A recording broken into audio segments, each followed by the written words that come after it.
on location with floofy hair in the park.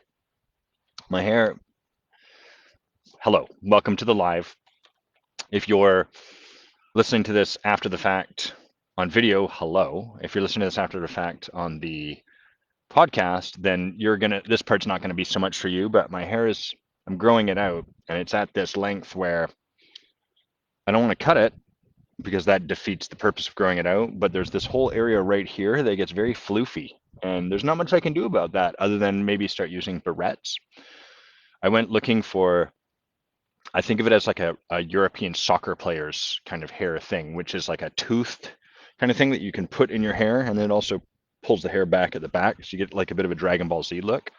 So I thought about doing that, but I can't find those anywhere. I went to like 3 Targets while I was down in the States, and I guess I don't know, those are no longer being sold. So anyhow, I'm here in the park. Just behind the camera here, I can see a little black squirrel. I'm not used to seeing black squirrels, and he's got a giant nut in his mouth, and he's running around like a goof. You got to find trees, buddy. What are you going to do with a nut right there in the middle of a field? I don't know. And I'll show you in a second, but this particular area in this particular park is kind of cool for me because where I'm at is the bandstand in our park. We have this big, beautiful, giant park called Beacon Hill Park. I'm going to rotate it around briefly so you can just see this bandstand I'm talking about. See it right there? My phone's hanging by a cord here, but this bandstand right there. And when I was much younger, 19, 20, still at my undergrad, being a carefree kid, my best friends and I would come and we would practice breakdancing. So, or at least 3 of them would practice breakdancing. My friend and I would practice popping up on that stage. Now it's got a big fence in front of it because I think kids would get in there and cause problems. Not us. We were responsible dancers. We were the good ones.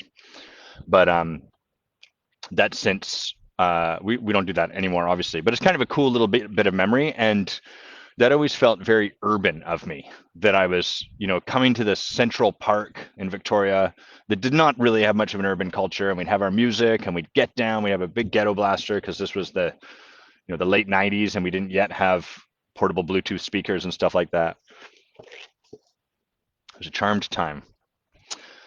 My car is being serviced. That is why you are seeing me live from the park. I'm just going to refresh here and make sure that I am indeed live. We have no viewers, but it might be the park vision. I got to tell you, holy mackerel, I had to do some searching because I kept, it's showing me no viewers here and yet here, but if I go here, it shows viewers. I don't know what's going on. Crazy. Anyhow, hello, 3 viewers. It's nice to see you. There's Tommy. Hey, Tommy, what's up? My car is being serviced right now, and so when that happens, I like to walk all the way down into town, which is about an hour walk, and just sit in a park and do some workout here. It's kind of like a great excuse to not spend time in the office, especially as fall's starting to come. Pretty soon, all of these trees will start dropping their leaves. You can see people right over there walking through. It's a beautiful day, as it always is here in Victoria. So anyhow, that's why I'm here. That's why you're watching with this beautiful view in the background. I'm also going to try, I've got my one wheel with me, which is that go-kart wheel with the 2 pads on it that you may have seen people ripping around in your town. I've gotten pretty good. I'm enjoying it a lot, and it's super fun because you can take it on roads and off roads. So all of this grassy area through here, you can one wheel through. It's well suited to that. And I'm going to try, I have this idea right now to try recording some video footage as I'm, going through wherever, which can be quite pleasing. It's nice to see trails and stuff like that. I find it pleasing, at least. It's relaxing. And then what I want to do is record some audio with that. So basically expound on a leadership topic. And so that'd be kind of a cool YouTube thing. You can put that on, see like beautiful nature as I'm going along, see me bail possibly, and hear a conversation about leadership, kind of a compliment to the podcast. So I've got a mic I'm going to try out that has what's called a dead cat. And if you imagine the microphone is just at the end of this piece of wire I'm holding up, a dead cat is that it literally looks like a dead cat or like a squirrel's tail. It's this fuzzy ball that you put on top of your microphone. And what that does, it cuts most of the wind out, chops that out so that then you can kind of do stuff like record as you're zipping along at 20 kilometers an hour. We'll see how well that works. Today, the plan is before I buy all the expensive video equipment to support that, I'm just going to try the audio. I'm going to do some recording of some audio. So we'll see how that goes. Hello, Michelle. Hello, Obs. You're getting your car service today too. Wow, so special. What a day. I may be around, Michelle. Let's text. We'll coordinate. See if we make that happen. Just over to this side, over here, is the site of an epic battle of bloodshed yesterday where me and 3 people got together and played pickleball. So if you are local to Victoria, and I recognize that most of our listeners and viewers are not, but if you are local to Victoria and you want to play this amazing sport with a ridiculous name that seniors do play, but also young people and then also people my age, middle-aged people play. It's awesome. It is athletic. If you are interested in playing that, let me know because I am always looking for more people to play with, and I guarantee you it's a super awesome time. Okay, well, should probably start getting to these topics pretty quick. Let me check actually before I do if there's anything I want to share, anything new that's been going on this week. Well, Michelle, I am 43. Michelle says I'm not middle-aged, but I'm pretty sure middle age starts at around 40. Victor Hugo described being 40. He said 40 is the youth, no, it's the old age of youth, and 50 is the youth of old age. So I'm in that liminal space, as really brilliant people like to say, and I think they say that thinking it kind of hooks people. But when I hear liminal, I just think, why not just say you're in the in-between? That sounds techy and weird. Hi, Marianne. Marianne's asking, hey, Adam, will your book be shipped internationally? Yes. So the book launches Monday, September 12th. And all of our orders are being fulfilled through Amazon. And as far as I know, I think I've set it up to ship everywhere on the planet that Amazon ships to. So if you can order stuff from Amazon to where you are, you should be able to order the book. I don't know what your shipping costs will be. If you're participating in the promotion, I don't know what my shipping costs will be. But as long as we can ship from Amazon to you, then yes, the book will be shipped internationally. Ob's saying, I'm not in the middle, I'm approaching middle-aged. Okay, I'll take it. And hi, Mara, it's nice to see you. Anything else to share about this week before we dive into our topics? This week, Bay and I, this was sort of like our fall reset. So back when I was younger, come fall, like come the end of summer was often a time of maybe some partying, perhaps a little bit of debauchery, some might say. Definitely me, I would get quite debaucherous. And as the summer would go on, I get more and more out of control because I knew that school was starting. And so there's still very much that like energy in me, sort of like a teenager getting ready to go back to school, or a older than like a 20 something getting ready to go back to university, or whatever that happens to be. And so I don't know, maybe that energy will be there with me for the rest of my life. So this Monday was Labor Day, and then the next day I kind of was like, all right, I have some goals that I want to create for myself. I want to re-engage with a writing practice that's been on hold as the book's getting ready to launch.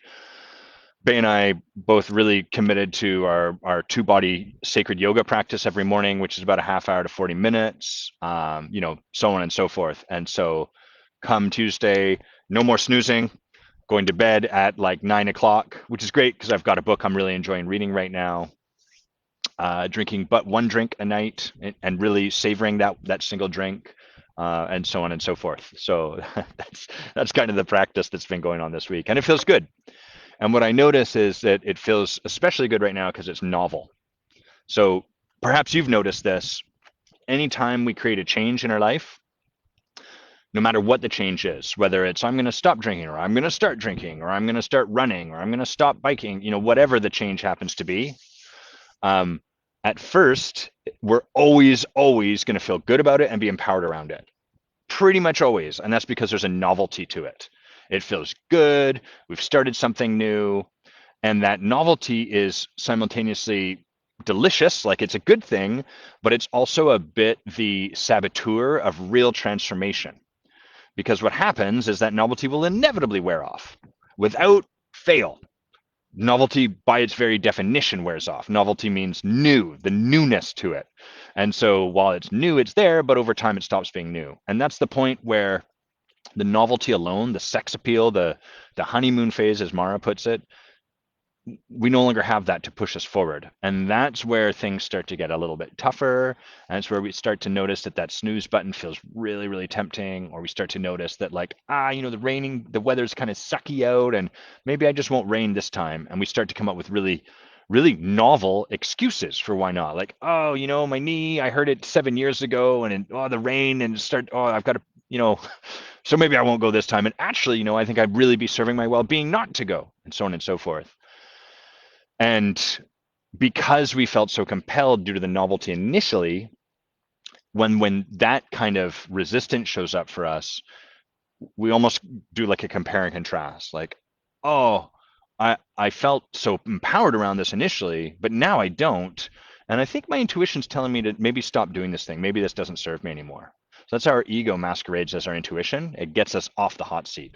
So that novelty can really be a bit of a trap, a bit of a saboteur for real transformation, because real transformation is embrace the novelty. It's awesome when it's there. But then once things get really tough, once they stop being so fun, that's when the work really begins. Tara's saying, F off, Victor Hugo. I was comfortable with my middle-aged until this very moment. Context rejected. Nicely done. That's all it takes. Andrew saying, oh, you'll definitely get more viewers this week with that mysterious, serene background. That's right. That's what I'm going for, Andrew. This is a, what do they call this? Well, I've got 3 viewers now, so that's what we've got currently. This is I think they call it like a scroll stopper. You want to like put a picture with your whatever you're going to say that captures people. So a lot of like, for women, thirst traps are the common one, right? Cleavage, you in a bikini, someone else in a bikini, whatever, that sort of stuff. Hi, Dave. Um, for guys, I find like what works well in my scroll stoppers would be any of the stuff I just mentioned, because that always seems to stop people. But I don't really like doing that because it's kind of sleazy and cheap and a bit soul rotting. You can put something like an attractive looking man. So like one girl, a coach and a friend of mine, I had taken a photo. Hey, Raph, the background's working. My thirst trap, nature thirst trap. One friend of mine, I'd done a post about something, and then at the bottom it was a picture of Vin Diesel holding himself open with his big cross from whatever that movie, Fast and Furious, without a shirt. And she said, note to self, pictures of Vin Diesel looking hot work to have me read a post. So you can do any of those things. Oh, Tommy Zen shows 11 viewers. Oh, I see what's happening. I got to hit play here and then mute that. Yes, mine also shows 12 viewers. It's really working. The Serene Park thirst trap. Okay, well, we've got enough people then. It's time to go to what we've got here. So we'll start with a viewer question. David Medina, our man David, asks me, what has been your latest breakdown and your latest breakthrough? Okay, let's see. There are kind of 2 that I'll share. Andrew, that's an awesome idea. I love that idea of being out on a paddleboard. Paddleboard or a one wheel, although alive on a one wheel might be a bit dangerous, I'm thinking. So the most recent breakthrough, the first thing I'll say is that my experience is as I deepen in transformational work, continue to work with my coach, continue to work with spiritual teachers, continue to work with plant medicine, all of that sort of stuff. As I do more and more of that, the breakthroughs and the breakdowns become less dramatic and more, the word I would almost use is like sophisticated or subtle, or both of those. So in the early days of transformational work, one of the first things that's happening is we kind of come to it and it's like our ass is on fire. You guys know that feeling when your ass is on fire, when there's literally flames coming out of your ass and you haven't eaten chili or sat on a fire? You're just like, things are bad. That feeling. So that's often where we start when we come to transformational work, because that's the default state of the world. That's the state. The world largely operates reactively. Why would you go seek a coach unless something's wrong with you? Why would you seek out counseling proactively? Why would you, right? Why bother? You do it always reactively. So often when we first come to transformational work, we come I wouldn't say like we're not in a bad way, but we're we're not really on top of our life. We're kind of chasing after it, and we're caught in the rat race, which has a lot of drama. And this isn't even to criticize drama. It's simply to notice that like drama hooks us, and the whole world around us, you can look everywhere, is dramatic. Just that scroll stopper that I talked about, thirst traps, hot girls, men getting into fights, that's dramatic.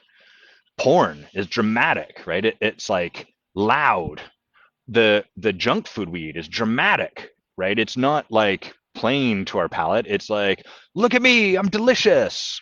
And I'm like, you're already in my stomach. I didn't have time to look at you. You were too good. Fuck off. Get in my belly. So we naturally seek drama. It hooks us really effectively. So this is kind of our natural state. We've created a world around us that appeals to that part of us that gets hooked. If X provides us a degree of pleasure, well then why not create X plus one and create even more pleasure? Through this lens, you could also say like, oh, that's why fentanyl has become so much bigger. It used to be heroin was the bad drug, right? And now heroin's like almost quaint and charming. Heroin's sitting on the porch in its rocking chair telling us stories about the lives it used to wreck. And we're like, oh, heroin, you're crazy. You're fucking silly. And fentanyl is like dramatic, right? It's life and death. It spikes you. I can't remember what I listened to a podcast about it, and I think it was like 50 times stronger than heroin. That's bonkers crazy, right? So we naturally seek out drama. And as you take on transformation, a natural byproduct of it is that the amount of drama in your life kind of reduces. It's not that you take on transformation and you start playing whack-a-mole and saying, okay, I'm gonna stop drama here and I'm gonna stop drama there. That's just creating more drama. Now you've made having no drama dramatic. That's not the game of transformation. It's simply that you start to notice the ways you are inadvertently creating drama. You start to notice, wow, I'm creating myself being always late. And when I'm late to meetings, I'm always stuck in a fuck me, I'm so sorry, I'm a piece of shit. You might not say those words, but energetically, you're showing up in that energy. That is the way of being that you're bringing. And so when we show up with that, we're like, fuck me, I'm so sorry. This will never happen again, right? More drama, and so on and so forth. And as you engage with transformational work, you start to become aware in the face of initially we're resistant to seeing any of this. It's not my fault, I promise. And then we start to let go of the resistance and we start to notice, holy crap, I can see the way I leave no time, the way I get upset looking at a clock, the way I insist I don't want to look at clocks, I don't want to live my life, blah, blah, blah. I can see how that ends up me being late and hustling all the time. And so you start to address those things. And what that does is it slowly starts to remove the drama of your life. That can be a little boring sometimes. Like as I took on creating real transformational breakthroughs with money, one of the things I noticed was I no longer had the experience of being like flush with cash and then the downside, like, fuck, it's tight, like feast or famine, right? And while the famine was not pleasant, the feasting was kind of like, hell yeah, give me another one of those lamb legs that kings eat. Is it a lamb leg? I don't know. Whatever those disgusting giant, I know it's huge. You get a workout lifting it up to your mouth. So that goes away. And I was surprised. I was caught a bit off guard, noticing like, oh, it's like I'm no longer getting the shot in the arm that getting hired by a client provided. Bay and I still reward ourselves for it, so that there's some fun, but it doesn't have the same like, shooting up kind of feeling. Not that I really know what it's like to shoot up. And so as you do more transformational work, the amount of drama in your life decreases. And as a result, the breakthroughs you're creating become less obvious. Drama is very obvious, right? It's like screaming in your face. Your hair's on fire. You need to do, right? That's very clear. Shit, I got a breakthrough to create. I'm in the midst of a breakdown. As you do more and more of this work, the breakthroughs and the breakdowns both become, it's not that there's no energy or excitement or ups or downs. It's just that they become less dramatic in nature. And as a result, they can be subtler. Mara is sharing, sometimes I confuse lack of drama with depression, a total lack of dramatic energy, which can feel lifeless. Yaha. Yeah, and there's some discerning to do there because what some people learn to do is they resist feeling angry or sad or disappointed or whatever. So they kind of like cut out the bottom. If we imagine a sine wave of the human experience, happiness, joy, whatever at the top, because that's typically how we relate to them. Those are the good ones. And then the bottom is sadness, anger, frustration, disappointment. Some people try to like kill the bottom part. Can I cut that out? I don't want that. I just want the fun stuff. But all you really do then is create your wave narrower. You half the size of your wave. And as people do this more and more and more in their life, and as they resist their depression, sadness, not depression, sadness, anger, frustration, as they resist more and more of that, they also cut out more and more of their access to joy. And so where they end up is in this example that I'm providing, this scenario, it's not that there's a lack of drama in their life. It's that they've gotten so good at like flatlining themselves that they're like, there's a lack of anything. So it's important to discern between, have I created a bunch of like a real lack of drama in my life, and it's just sort of, I'm having a hard time being with the serenity that's available? Or is it possible I've learned to resist and keep at bay so much of what I feel that I just don't feel? And I'm struggling with that. And I'm not talking, there's a distinction between chemical depression and a depressive state. Chemical depression is something I have no business talking about. But a depressive state is what happens when people learn to basically flatline themselves. And it's effectively the same thing, but it's done not through, it's almost done like spiritually. It's done because they have an inability to be with the full range of their emotions, rather than because there's some chemical imbalance. Now, the follow along from that, the knock along, is that what they call it? The knock along effect, knock on. Knock on effect of that is that if you flatline enough for long enough, your body's going to stop producing those sort of chemicals. And then you end up in what would be a chemically depressive state. So there's a whole holistic kind of thing to this, that one feeds into the other. Anna is sharing, just recently she noticed this lack of drama. She's saying it was very notable while she was surfing in a pool the other weekend. She enjoyed being in the water and playing, but it was way less, oh my God, I have the wave and I'm so cool. Anna would typically get into this surfing pool and be like, I'm the one with the wave, I'm the cool one. And instead she was just noticing a lack of that, like, everyone look at me, right? Which is cool when we're on the high part of it. But when we can't seem to have fun because we're so caught up on other people, it's a bit different. There's 5 Canada geese over here, like literally about 20 feet away from me. And they're, first of all, Canada geese are mean. They poo everywhere and they kind of rule the land. And they're walking slowly in this direction. I'm curious if they're going to come and attack me. I have a bit of like mild trauma. I'm jokingly referring to it as trauma because as a kid, my parents' property has a pond on it with an island, a very small island, but like we could get a canoe in that pond, we could canoe around the island. It was kind of neat. And my friend and I were canoeing out there, but little did we know that the Canada geese, there was a family that nested there. And so we were canoeing to the island, and the protective mom started honking like crazy and hovering right in front of us. Like, I've never seen it. You know, it was like birdemic. This giant Canada geese right here in front of me, honk, honk, honk, flapping. They're vicious. And we tried to poke it with the oar, and we got the hell away from that island as quick as possible. We've never gone back. Okay, they're going past, so I'm all right. I want to read what you've written here, Cami. Cami says, I just had a thought inside the heroin fentanyl conversation, saying it's amazing that humans can be with that level of drama now, quote unquote drama. That level of drama was not available in the past because we as humans weren't as addicted to the level of drama that we are now. The amount of stimulation we expose ourselves to on a daily basis is off the charts. Such an interesting conversation. That's so brilliant, Cami, and I love you, and I love you for bringing that, and thank you for sharing that. And it's very true, right? Like our phone, if we think of this just in terms of drama or stimulation, they're kind of the same thing. We are at a point in our lives where we've probably never been more stimulated and arguably hyperstimulated, overstimulated. And so, there's a, spiritually speaking, it would make sense that drugs like fentanyl are so big now, whereas who knows, maybe in the 20s, if that came forward, it might have been a very different epidemic of drug use. It might not have even taken hold because it would have been far too stimulative, right? Too dramatic. Who knows, right? We're sort of um, talking speculatively. And Tara says, if the geese invade, this is going to be one hell of a scroll stopper I manifested. Yes, indeed. Yeah. If I get attacked by geese, this is going viral. Man does live in park, goes viral. Geese kill him.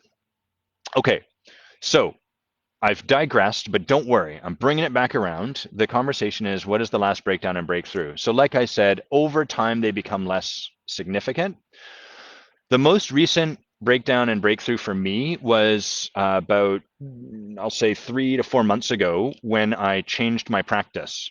So what happened was, as I was sitting and working with ayahuasca, plant medicine, I started to become pretty clear for myself. Let me have a sip here. For the last 4 years, it's been kind of becoming more and more clear, like, oh, I'm meant to bring some of my art to this world, to the world of plant medicine, and specifically to this place I've been going called Rhythmia, which is well set up and a pristine space and blah, blah, blah, blah. So it started to become very clear to me, oh, that's what I'm called into. It's not something I have to do. I could set that aside. Nothing's going to go bad if I don't. I'm just very clear I'm feeling called in that direction. And as I kept working with this, it became really clear to me, like, okay, I think I'm I think what there is for me to do is to change my practice so that I can spend more time doing this, so that I can allow for myself going and working with this medicine and supporting people working with this medicine every month, somehow, some way. So what that required was freeing up a week every month. That's a lot, a week every month. And so what that meant was shifting my practice from working with people 3 weeks, 3 times a month, to 2 times a month, and then having every month 2 group calls. So in theory, people actually have more access to me, in theory, because there's actually 4 calls a month they can be on. But in practice, there's only 2 one-on-one calls, and the other 2 are in a group. Now, sometimes only one person, I think Anna showed up just once for one of those calls. We had a great long one-on-one conversation. So that's available too.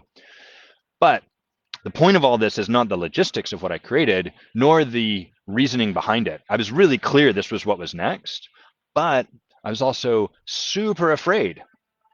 And like my fear was shouting loudly. And I was really trying to figure out, like, what is going on? What is this about? Like, I'm all afraid.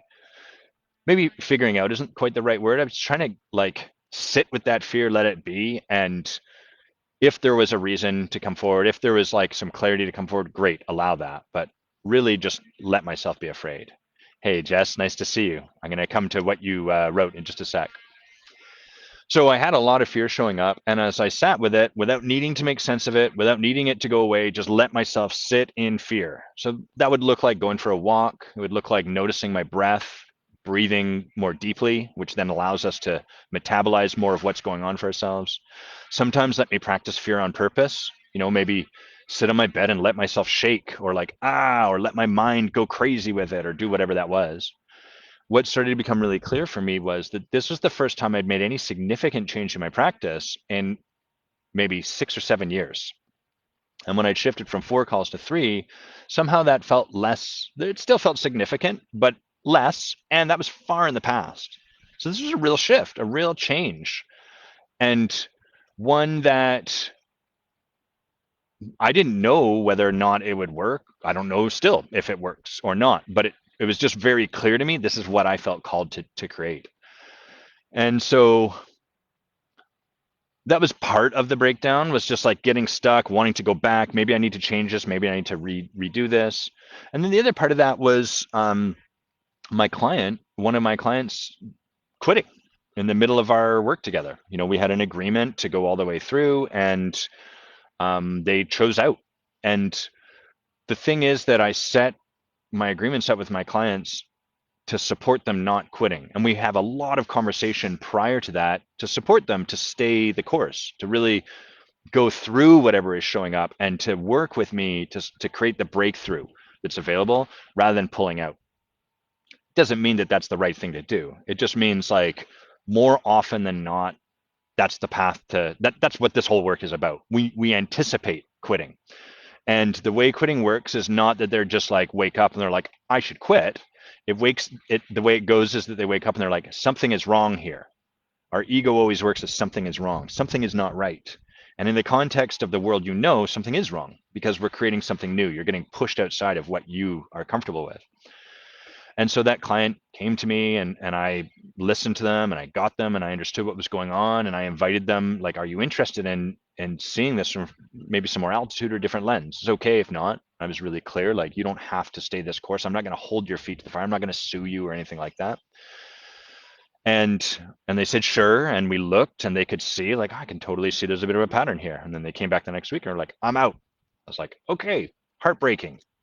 That was part of my fear. That was part of the reason I didn't want to make that shift, was I was worried that people were going to be disappointed, upset, leave, quit, whatever. So the breakdown. It wasn't super dramatic. In the early days, that breakdown might have been like, now I can't afford bread. What am I going to do?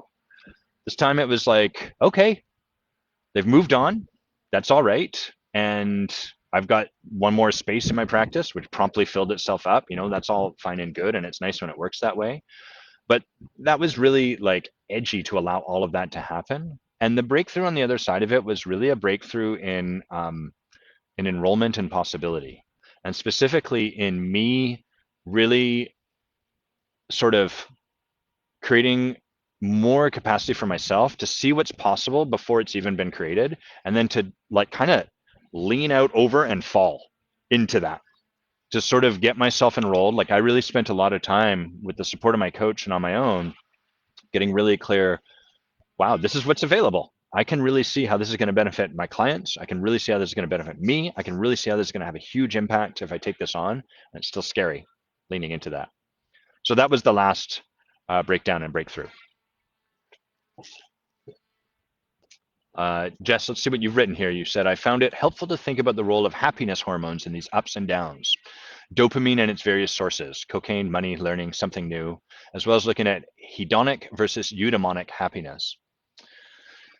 Yeah, I have a few thoughts on those things. One of the things I notice happens, well, there's two conversations. The first conversation is how would I describe this? It's a like chemical or like the way we are kind of conversation. So when someone has a lot of anxiety, they might go to a therapist or a doctor, get their brain checked out or have a conversation. And the doctor's like, you're prone to anxiety. And then that person now has this kind of diagnosis that's like, here's the way I am. I tend to have more cortisol in my system, or my system is more inclined towards producing cortisol. Or maybe they'd be like, oh, my system is more prone towards like dopamine. I produce a lot of dopamine. I'm just a naturally happy person, whatever it happens to be, or I'm underproducing it. So that's a conversation about the way someone is. Here's the genetic makeup of you. And there's nothing wrong with that at all. What I notice about that, though, well, let me draw the second distinction. That is a conversation that is distinct from the ontological conversation. The ontological conversation is, regardless of any of the circumstances of my life, regardless of the way my hair parts, regardless of the chemical composition internally, regardless of the world around me and where I happen to be, whether it's a beautiful park, an office, wearing this awesome shirt, doing something else, regardless of any of that, how am I being? How am I showing up in this moment? And what are the consequences, good and bad, of the way I am being, of the way I am showing up? How am I thinking? What are the consequences and the impact of the way I'm thinking? Part of who we're being. And the way I am conversation, this distinction, by the way, plays a large role in the book in Who Do You Think You Are, coming out on Monday. The way I am conversation tends to lead to us it ultimately tends to lead us resigning ourselves to the way we are currently experiencing life, and then figuring out what's the best I can get given this is the way I am. What's the best, given that I'm someone who underproduces dopamine, what's the best I can get? I guess I can just learn to be okay with being sad. Now, that's not to say that's bad, right? It's important that we learn to be with ourselves exactly as we are. But when that is the conversation exclusively, I notice that it closes down possibility for people. It doesn't open up possibility. It doesn't allow for new possibility. It has them contract their world ultimately.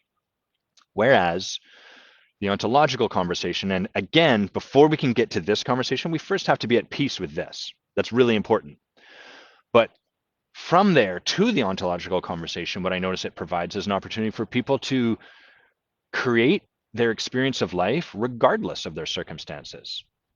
So I had a client who was like, oh, Adam, he was 40, very successful CEO of a startup he'd created and then eventually sold off and then went and worked in like Curacao, something ridiculous like that. And he brought to the call one week, like, hey, I just got diagnosed as being ADHD. What do I do about that? And we were looking at it like, okay, well, what do you want to do about it? He was like, he got to the point where he's like, well, I don't think I want to do anything about it. Like, I've kind of lived my life this way. It's interesting to know, but I don't want that to be the reason I just give up on something. And these diagnoses that we get, ADHD, not good at paying attention, not good at sitting still, not good at thinking, dumb, all of these sort of this is the way you are is that we apply to ourselves and each other, they end our process of discovery, growth, and possibility. So I do think it's really important for us to recognize like, where am I at currently? But if we stop there, that can be very limiting to ourselves. And I really appreciate you bringing that that topic forward, Jess. Hey, Jay, nice to see you. Hey, Richard, great to see you, brother. Richard shares, I see my ego at work when I live in my repetitive and persistent thoughts, emotions, and reactive patterns. Hell yes. I try and concentrate on the present moment, which is where the game of life happens. What do you think about the idea of becoming aware of a negative state and realizing that it's success and not a failure? At Rhythmia, I came aware of the ego, my thoughts and patterns, and my being of the present moment with no past or future. So Richard's question is ultimately, what do you think about the idea of becoming aware of a negative state and realizing that it's success and not a failure? So first of all, I love where you're looking, Richard. I just think it's so rich. And um, that's the first thing. I don't know. First, so rich, such a great place to look. And then I want to draw attention to like a context at play even there that can get us a bit stuck. So that context is that there are negative and positive states. Like there's a positive state for me to be in and there's a negative state for me to be in. But that's made up too. Now, some people will say, no, Adam, like if I'm feeling like I want to punch my fist into a tree, that's a negative state. Well, maybe, but ultimately I would say that what's going on is that you've got anger that wants to be expressed, and anger is simply energy. And anger is not bad, especially when we can be responsible for it. Anger can be like an indicator for us. It can open us up to like injustice. It can help us see where we feel belittled. It can help us see where we feel afraid. There is no negative emotional state or even thought state. There's simply a consequence to whatever particular state we find ourselves in and a benefit to whatever particular state we find ourselves in. Nuh-uh, Adam, what if your state is that you just want to stay home and do nothing? Well, one of the benefits to that is that you don't have to be confronted by people around you. One of the benefits to staying home and doing nothing is that you might get really good being comfortable with yourself. Maybe you pick up a hobby. Maybe you don't have to go and face the world and have the world look cheery and you're not feeling that. So these aren't to say states are that like a state doesn't have a consequence to it. Absolutely it does. But even the idea that there's a positive and a negative one can be a bit tricky. Second, likewise, to relate to something as a success or a failure. So I love that what you're doing, Richard, is sort of flipping it like, oh, what if I imagined my sadness was like a positive thing, right? That's a beautiful place to come from. And we can go even further if we choose, which is to start to relate to it like, oh, there is no success or failures. There's just the beauty of this moment. Here's where I'm actually at in this moment. Cool. Or not cool or whatever. Like, what am I feeling? Great. That's what I'm feeling. Can I fully empower that? And I think, you know, it's turtles all the way down. So even for what I've just shared, someone or me or you could be like, yeah, but that's also, you know, a context. That's also a belief, a frame in how you're holding it. So there's no right answer to any of this. And I think if a lot of people started to do exactly what you've described, Richard, started to notice notice when they're relating to like their sadness, for example, as a bad thing, and instead held it with sacredness. Sacredness is a context I really like to work with people with. So like, oh, I'm sad. That's sacred. What's sacred about that? What's a success about my sadness? That would be a really beautiful thing, and that will open up a lot for people, because when we're holding something as a success, we're more open. We're more willing to allow it to exist. And that's kind of what there is to do in this game of life. Jess writes, oh, I think I was misunderstood. My apologies if I did, Jess. She's saying looking at the role of hormones and hedonic versus eudaimonic happiness so as to inform choice. That is to say, what we seek with more insight into why. And then she asks, does that make sense? Maybe you can elaborate a little bit on that, Jess. I'm not totally sure that I got it, though I always appreciate your brilliance. And so if I didn't get it, I suspect it's maybe that I'm just not reading it accurately. For everyone that's not familiar with the terms Jess is using, hedonic happiness is the happiness in the moment. It's the sort of like, the pleasure center in our brain being tapped. Ooh, chocolate bar, I'm happy in this moment. It's short-term happiness, typically speaking. And eudaimonic happiness these are ancient Greeks of antiquities kind of concepts. Philosophers use these terms. Eudaimonic or happiness, or eudaimonia, or however you pronounce it, eudaimonia, this is the type of happiness that comes from pursuing something that's sort of like your dharma, if you like. Like, I may not love having to pick my kids up at school every day, but I am brought so much joy in the broader sense of it by virtue of getting to serve them. That's I think, kind of an example of eudaimonia. I may not love this part of my job, or I may not love sending emails to announce to clients the next group thing that's going to happen, but I love the gift that I get to bring to the world as a result of doing that. So those are two types of happiness the Greeks, the philosophers of antiquities, distinguished between the two of them. Okay.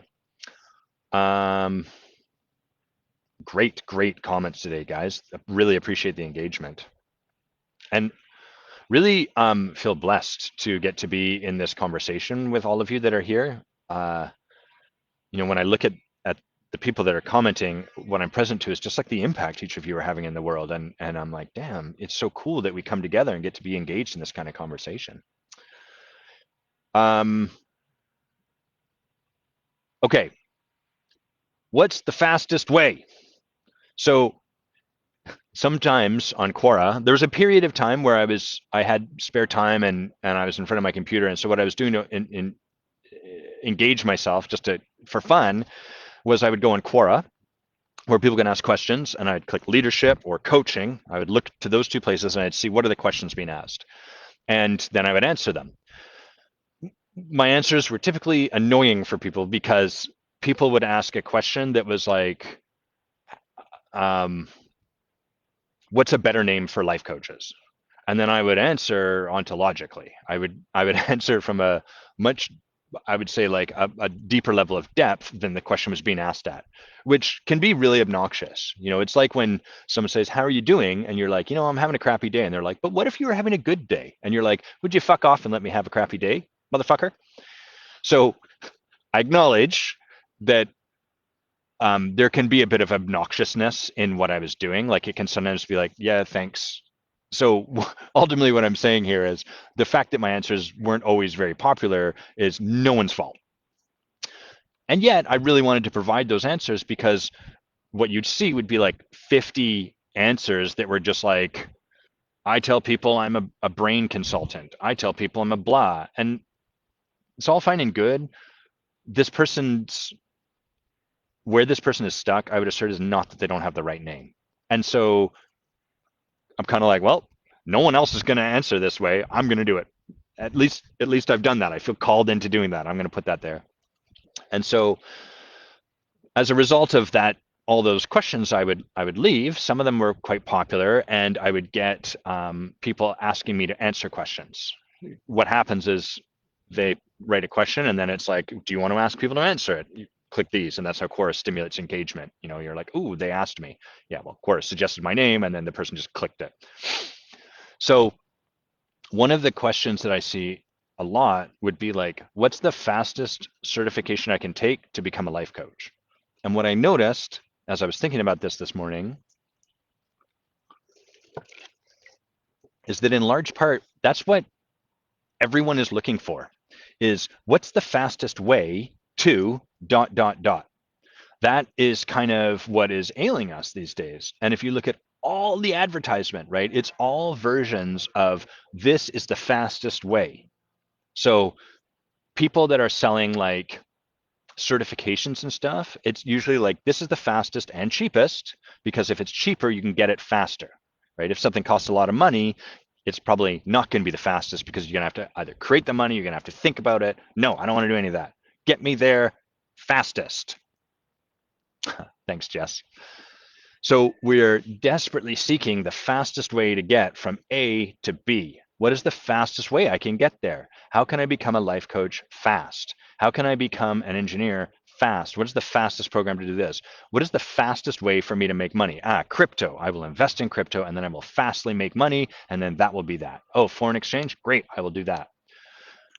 What's the fastest way for me to learn crypto? So our whole ethos, in a way, is what is the fastest way for me to get from here to there? And there is a tremendous flaw in this whole thing. Jay's comment here, I really like this. Follow that idea through, and I assert, Jay's asserting, that we're not really all that keen to get to what's at the end of our life the fastest, right? We want everything else fast, just not the end of life. But of course, if the way we're being about one thing is the way we're being about everything, whether or not we can see that. So if the way we're being about stuff in our life is how do I get it the fastest, then ultimately our life becomes how do I get my life, how do I get everything, how do I do my life the fastest? How do I read books faster? How do I blah, blah, blah. I went to this, what do I call it, like a conference, I guess, or a event called A-Fest, put on by a group called Mindvalley. Mindvalley advertises like crazy if you're a coach or you look at any kind of coachy content. Vishen Lakhiani is the CEO of Mindvalley, and he's always selling stuff. And their marketing is really brilliant, and A-Fest is a lot of fun, but it draws a lot of hackers to it. Mind hackers, biohackers, productivity hackers, life hackers, hackers. And when I was at this event, it was fascinating because one of the guys speaking was a guy named Jim Quick. And Jim Quick is all about speed reading and how do you master memory techniques. And all of these people at this event, or a lot of them, when we were approaching like these kind of speakers or conversations, they were really talking a lot about like their tricks to like do stuff faster. And so one of them was like, one guy was boasting how he listens to podcasts at 2x speed. So he's getting through podcasts faster. What for? What is the end to which we are rushing that is a requirement? And the thing that is of like worthy of consideration, I think, is why are we trying to rush through something? What is our experience of doing something that has us trying to rush through it? Like when I am on my one wheel or my bike, or I'm out walking and I'm listening to podcasts, I'm like, man, this is really good. I hope this conversation never ends. I'm immersed in it. These people are ripping through books. How do I read books faster? What for? So I can get more knowledge. What for? Because then I'll be able to have the greatest impact in the world.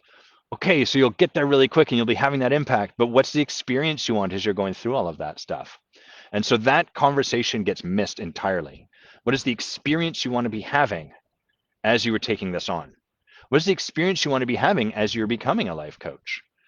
Or do you just want to get there? Why? Why does that matter? What is important about that? And often it's because, you know, if I can get there faster, then I can start charging money, and then I can't afford to do this. That sounds like a very scarce place to approach life. Sounds like a very a very precarious place in which to be doing something that you have to rush through everything. How could you set yourself up to be a lot more stable so that then as you approach this, you could be kind of more relaxed and at peace and open and allow yourself to really absorb what's going on instead of rushing from here to the next thing to the next thing. We miss all of that. And as a result, we miss all that richness. And this is what I see happens a lot with coaches when they begin is they're trying to figure out how do I get clients the fastest? Oh, lead generation. Lead generation sucks and it never works. Or at least I've never seen it work.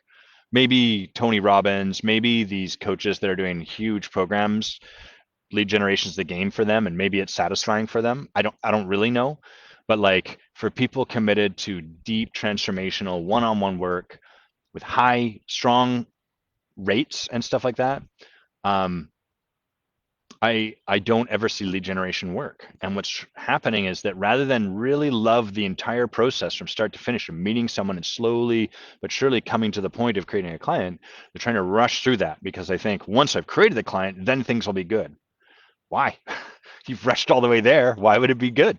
You're just going to go looking for the next thing to rush through. Read what you've written here, Andrew. Andrew says, I got my first certification one weekend. It's funny how I thought that would be a difference maker back in the day. Gain that certification and people would be lining out the door. What does the certification represent? It represents that we have done a bunch of work to like that we have a bunch of experience under our belt. That's ultimately what a certification shares, right? It says this person we verify and validate that this person has a degree of experience. So trying to get something faster is a bit antithetical to the notion of having a degree of experience. And the funny thing is, as you build that experience, you discover for yourself that the experience speaks for itself, especially in transformational work. Who you're being precedes you. People feel your being before you even open your mouth, just in how you carry yourself, your physicality, the warmth in your eyes, all of these things that can't be faked. We can try to fake them, we can ape them, we can cargo cult them, but you can never really replicate being other than through being. There's no tricking on the surface. And so as a result, people find, as it sounds like you have, Andrew, that when they do arrive at finally being certified, it doesn't really matter all that much because the experience they've built getting there provides them everything that certification would have provided anyhow. So what it does serve to do is it provides us a milestone to move towards, and that can be very helpful. Rather than us saying, I want to be more experienced. That's a hard milestone to go towards. But it's important that we not make the milestone the actual thing we're after. The milestone is simply a North Star to go towards. I use the North Star to navigate, but I don't actually fall into the belief that I'm going to that star. I let that star help me find my place. You nailed it, Cami. Cami says there's no cheat sheet for being. And guys, trust me, I tried. If there was one, I would have found it. I was very crafty and can still be. Andrew, you're sharing, it really comes from a place of scarcity for me. Time is limited or compartmentalized, so I've got to optimize or do things right in order to make the best of my time. It's recently been distinguished for me that a survival mechanism for me is basically an obsessive optimizer. Yeah. People that are obsessed with productivity, when you ask them what for, they're like, I want to maximize my time.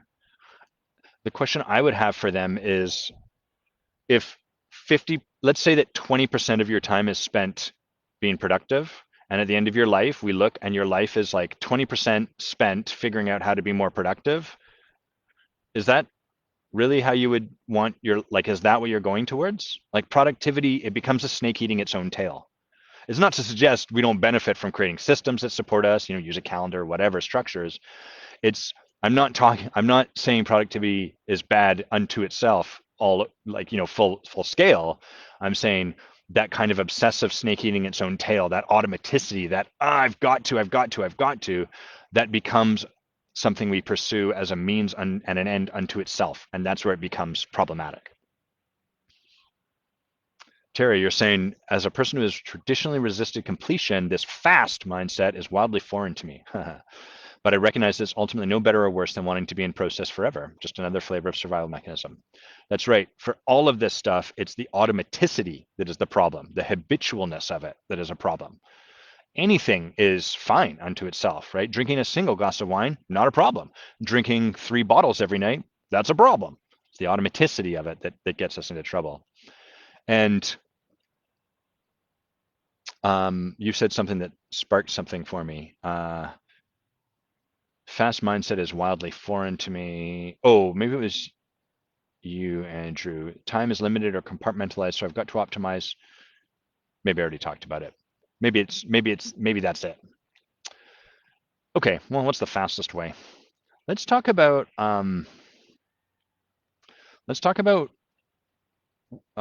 Tibby asked about acceptance, and he asked, why is it hard to accept that we cannot change or influence?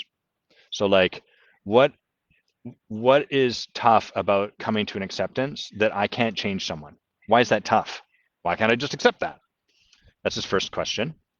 Second question is, how do we work with that, and how can we support people who are having such an experience to support their healing and moving forward? E.g., someone getting divorced, someone in serious injury, someone who's got a sick family member. So I don't know why it's hard for you. For me, what I find challenging when I can't make a difference for someone is that it triggers my own deep fear, childhood kind of, early core fear of being irrelevant, not being able to make a difference, not having an impact. So when there's someone that I can't make a difference with, that's like, there's nothing special about that. There's 7 billion plus people on this planet, and many of them I get to have zero impact on. There's no difference I can make with them. But when I'm here and I'm like, but this person I could help if only they'd fucking listen to me. I need to hammer them in the forehead with my wisdom. That is a trigger for me. That's where I get caught. And so that's the reason for me. It's ultimately just, oh, here's that old story from childhood that I can't make a difference with this person. I'm not going to be able to. Ah, shit. What do we do to help those people? We go to our coach. We ask our coach for support. We bring this to them, and we have our coach support us to see what's actually getting triggered and to see what do we need with that fear, and to like remove that other person from the picture entirely so we can see all this work is our own. Oh, this is my work. This isn't about that person at all. It's my neediness. It's my need to overcome an imaginary fear, because all fear, like of the internal kind, is imaginary. The imaginary fear that I don't have an impact. And it's not about me trying to convince myself I do. It's me coming to like, what is a different way entirely that I could practice being around these people? Connection, pink bicycle, love, something entirely away from impact, not impact, support, not support. And then from that place, I can show up to the world free of a neediness for the world to receive me. And if you've ever, it's sort of like when you get a gift from someone and they're like, do you like the gift? Are you excited about that? I've got a gift. And you're like, fuck, I don't want to open this. This feels bad. This gift doesn't feel given freely. There's like all of this energetic strings attached to it. That's the same experience for the person who feels our neediness in them receiving our support. It doesn't provide freedom for them to be supported by us. It gives them this experience where they're like, fuck, I have to let this person support me. And that's where we get into this, like, where the client starts to like pump up the coach, oh, this is really helpful, even though it's probably not. And the coach can't actually be like, it doesn't actually seem like this is very helpful, because there's this dance, this energetic colluding dance that both of them are caught up in. So we work with our own coach, we bring it to our coach, we get supported, we create a new way of being, we show up, we create breakthroughs so that we can then show up with people. And when we notice that there's not an opening to like our suggestions or our coaching or whatever it happens to be, instead of needing to hammer through that or push them or make them understand that and change, we can instead just sit with them and get it. There's a lot of, one of the early breakthroughs for me in this work was I'd go to events, and initially I was like that obnoxious coach, right? People would be like, how's it going? And people would be like, business is kind of tough. And I'd be like, dollar signs, cha-ching. And I'd be like, oh, how come? Tell me more. I'd like, give me your business card. I promise I'm not going to email you 20 times. And I would notice they would have resistance to how I was showing up. And And as I worked with my coach, I started to see all of this stuff. And one of the breakthroughs came when they told me that, and I could start to then distinguish, oh, there's my fear showing up, and it doesn't seem like they actually want support in this moment. I would just start to listen to them. Huh, how is that? Kind of sucks. Things aren't that much fun. Ah, I'm really sorry to hear that. Are there parts that are fun? Like, what had you get into this business? Just asking questions, not to get them somewhere, but just to like be with them, really, to hear them, to get them. And when we are getting someone, when we are listening them rather than listening to them, when we are receiving everything that they are providing in our heart, rather than listening to is just hearing and understanding the words they're saying. When we are getting them, what that does is it creates this fundamentally transformative experience for that person, which is that they are being received fully and that there is no need for them to be anywhere other than exactly where they are. And when people have that experience, when people feel gotten that way, it frees them. They become open. It's like pop. They suddenly become open because they feel like they can share because they're not going to be moved or told, cheer up, it's going to be fine in 1 month or whatever, right? So we give them permission through our being with them to be exactly the way they are. And that creates a tremendous shift. So that's what you do, Tibby. Heather is saying, hey, Adam, maybe you are making a difference, but can't see that and are stuck on them not seeing what you want them to see at that moment. Yeah, maybe, Heather. Totally. I mean, there's many different reasons for like what actually might be happening, but the real point I'm intending to draw here is it doesn't matter, right? Like, because all of us are making a difference one way or the other, and it's ultimately just my fear. It's the story of my fear being like, pay attention to me. You might be irrelevant. Right? Trying to like convince that fear, no, I'm not. Maybe it's, here's why it's not, here's why I'm not irrelevant. Maybe I am making a difference and I'm just not aware of it, or, those sort of things. That plays into the fear. And the breakthroughs happen when we're like, oh, the fear's there and it wants me to fight with it. But instead, what there is to do is like, what if I just made my stand for today to connect with human beings? Could I have an impact if I was just connecting with people? Yeah, totally. Connection can have a massive impact. Cool. So that gets us out of even trying to like fiddle with the fear. Stop tussling with it. I'm going to read what you've written, Andrew, and I notice my battery's starting to die, so we'll probably end pretty quick here. Andrew says, what if the person not being open to change has an impact on us? Say an intimate partner, a coworker, a family member. How does one be with that? Well, the way we be with that is the same, right? Go to our coach. Hey, my partner's not letting me make a difference for them and it's frustrating me. Great. What is that about you getting triggered? Relationship, business partnership. It's tough because we think we kind of have a right in these relationships for people to like take what we share on board, and then not just take it on board, but like act the way we want them to. But that's not actually the truth of relationships. The way a relationship really works is my job is to do my work, ideally, get clean and clear, and then share the impact of how someone's showing up with me, and then let them do that with that, whatever they want to do, and then make a decision about where to go from here. So like if I'm with someone, if I tell my wife, hey, the fact that you didn't want to go skydiving with me really made me feel disappointed. And my wife's like, okay, but I'm terrified of it and I don't want to do it. Okay, right? That's one thing, right? But if time and again I keep sharing with my wife, it's heartbreaking, and I want you to know it's really devastating that this, I feel like we continue to be in this thing, and you never really hear me or listen to me. And eventually there comes a point where I might have to ask the question, given this person seems unwilling to meet me in this, given that I'm clear that there's a big role in this that's my fear, but I've done a bunch of work on that and I can see that, and I'm pretty clear, I've worked on this enough with my coach. I'm pretty clear at this point that like where I'm coming to this from is not from my fear or reacting to it, but like just really like trying to be my best to be clean. Given all of that and that things don't seem to be shifting, what now? Is this the person to stay with? is this the business partner for me to continue doing business? If they're like, no, I'm not going to listen to what you talk about integrity. I just think we should gouge these people because frankly, they're idiots and it's better to, it's a sin to let a fool keep their money than to part them with it. You know, P.T. Barnum or whoever said that. Is this the person for me to stay with? So that's really the way relationships work, is along those lines. And you want to be careful about making that an easy out because relationships can get tough.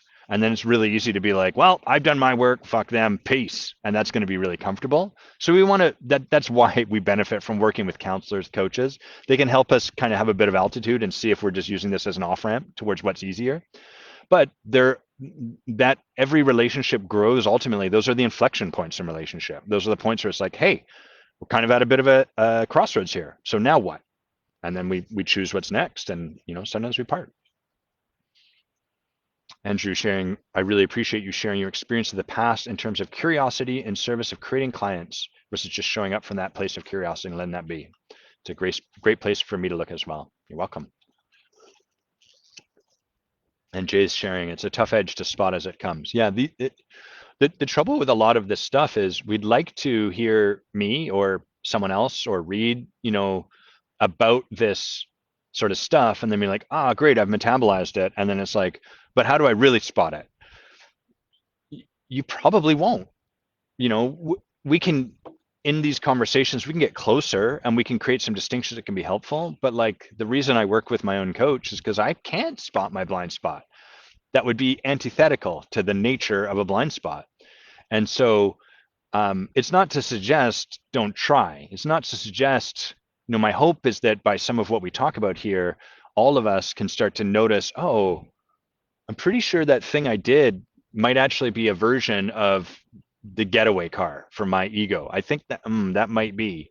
So we're aiming to create a bit of spaciousness between the stimulus and the response, the reaction from your ego. But at the end of the day, we can only get so far because to have a blind spot is to have a place we cannot see that we cannot see. And so inevitably, our ego is going to get us. That's the game. Our game then becomes, how do I let go of my resistance to seeing my ego when it's got me, as opposed to how do I make sure my ego never gets me? That's very, very tough. I think it's a bit of a quixotic quest. And I said that because I wanted to use that term. Okay. I wish we could keep going because there's more. We had some great topics. We'll come back to Andrew's. Andrew, you asked what are some ways to create and then stay connected to your aspirations and visions as you go about my daily life. I'd like to hear, Andrew, some elaboration on that because you've asked some similar questions, topics like that in the past, which I've spoken to. And so I'm happy to elaborate, but I'd love to hear some elaboration from you so I kind of have so we can go a bit deeper than just, giving you the same answer. Thanks everyone for joining me in the park. I hope you guys have an amazing weekend. I hope y'all, there's the place where I take drumming classes, there's like a big sign that says non-gendered ways to collectively address groups. So there's like y'all. It's because guys, right, is a gendered way to do that. I'm trying to remove that term. It's just so ingrained. So I hope y'all have, I hope you peeps have a great weekend and that your weather is as nice as mine. Look at this background. Look at that. Nothing but blue skies and trees here in Victoria. Thanks for tuning in. Have an awesome weekend. See you guys soon.